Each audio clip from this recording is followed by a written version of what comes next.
काय माय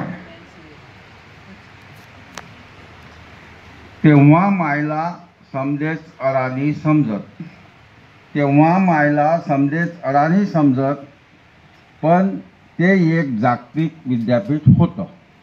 तेव्हा मायला समजेच अडाणी समजत, पण ते एक जागतिक विद्यापीठ होतं.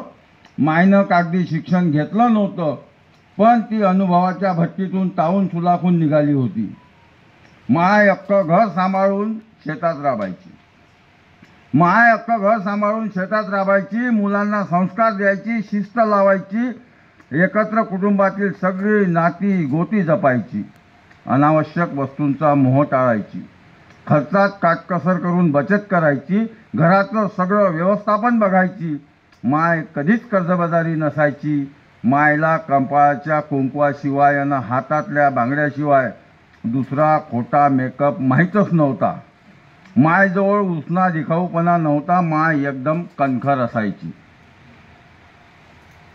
आता जागतिक विद्यापीठातून डिग्री घेतलेली आई, मम्मी, मॉम वगैरे वगैरे, आज जरी तिच्या पंखात बळ आलं अन ती आकाशाला गवसणी घालत असली तरी तिच्या मानगुटीवर बसलेलं अंधश्रद्धेचं भूत अन व्रतवैकल्याची साडेसाती अजूनही तिचा पिच्छा काही सोडत नाही. आता सुशिक्षित मॉमला संस्काराची गरज भासत आहे. आताच्या आधुनिक मॉमला काही केल्या माय होताच येत नाही.